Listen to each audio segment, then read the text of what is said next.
الحمد لله الذي أذن لنا بالاجتماع في بيته. الحمد لله الذي جعلنا من ضيوف بيته، فغيركم قد مر على المسجد ولم يهتدي قلبه لدخول المسجد، فاحمدوا الله على هذه النعمة، ونسأل الله ألا يقطعنا وإياكم عن نعمة السجود وعن الصلاة في جماعة. فاحمدوا الله، فهناك من المرضى من منعوا من الصلاة لأسباب صحية، فاحمدوا الله أن أدام عليكم نعمة السجود، ونسأل الله ألا يحرمنا وإياكم من طاعته. فالدنيا مهما طالت سنرحل، ولا تبقى من الأعمال إلا هذه الركعات التي نسأل الله أن يتقبلها وأن يجعل أعمالنا وإياكم خالصة لوجهه الكريم. بسم الله الرحمن الرحيم. في بيوت أذن الله أن ترفع ويذكر فيها اسمه يسبح له فيها بالغدو والآصال رجال لا تلهيهم تجارة ولا بيع عن ذكر الله وإقام الصلاة وإيتاء الزكاة يخافون يوما تتقلب فيه القلوب والأبصار ليجزيهم الله أحسن ما عملوا ويزيدهم من فضله. الحضور الكرام، السلام عليكم ورحمة الله وبركاته. نحييكم من هذه الرحاب الطاهرة ومن هذا البيت العامر من بيوت الله، وبدعوة من رجل كريم محب لأهل القرآن الكريم ومحب لبيوت الله، الأخ العزيز الأستاذ ممدوح عمر عيسى، مدير السياحة بشركة نيولوس للسياحة. هذا الرجل الذي عرفناه بارا بوالديه ومحبا لأهل القرآن الكريم، ولذا حرص على إقامة هذا الحفل على روح والده المغفور له الحاج عمر عيسى متولي. فنسأل الله تبارك وتعالى كما كان بارا بوالديه أن يبره أبناؤه، فالبر لا يبلى والذنب لا ينسى والديان لا يموت. اعمل ما شئت فكما تدين تدان. فرجل ذهب إلى رسول الله صلى الله عليه وسلم وقال: يا رسول الله، ائذن لي في الجهاد.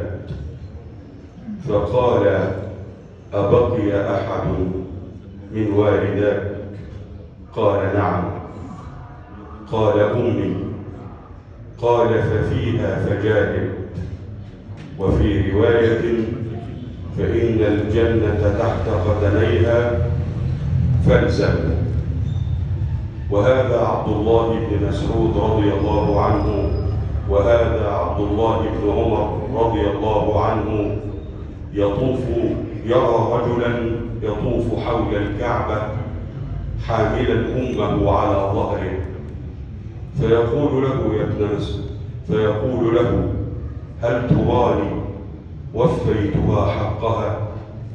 قال له: ولا بظفرة واحدة من زفرات الولادة، أي ولا بطلقة واحدة من طلقات الولادة. لما لا؟ وهي التي سهرت من أجل أن تنام. لما لا؟ وهي التي تعبت كي تسعد أبناءها، وهي التي حرمت نفسها من أجل أن تعطيك ملذات الحياة. لكل من كانت أمه على قيد الحياة احرص على برها، فبرك لوالديك سبب في سعة الأرزاق. قال سيدنا محمد صلى الله عليه وسلم: من أحب أن يبسط له في رزقه وينسأ له في أثره فليصل رحمه. وإن من أفضل الأعمال التي تفتح الأبواب المغلقة بر الوالدين وصلة الأرحام، فمن بر والديه بره أبناؤه، ومن فعل الخير لأهله قيد الله له من يفعل الخير لأبنائه. فقالوا: الجزاء من جنس العمل. وهناك أشياء لا تؤجل عقوبتها إلى الآخرة، ومنها عقوق الوالدين، فعاق والديه يأخذ عقابه في الدنيا قبل الآخرة. غيركم قد رحلت أمهاتهم وتمنوا أن لو عاشت الأمهات لينظر الواحد منهم نظرة في وجه أمه أو نظرة في وجه أبيه، ولا يعرف قيمة هذا الكلام إلا من فقد والديه. لكل بخيل على أمه أنفق من مالك ولا تخف من ذي العرش إقلالا. فدعوات الأم هي التي ستأتي بخزائن السماوات. لكل عاق لوالديه لن تعرف قيمة الوالد إلا إذا رحل، فهو سندك وهو ظهرك وهو حمايتك وهو ملجأك بعد الله. أسأل الله لمن رحل عنا من آبائنا وأمهاتنا الرحمة والمغفرة، وأن يبارك الله في من هم على قيد الحياة. الحضور الكرام، دائما خير مستفتح لكل لقاء القرآن الكريم. قال سيدنا محمد صلى الله عليه وسلم: اقرأوا القرآن فإنه يأتي يوم القيامة شفيعا لأصحابه.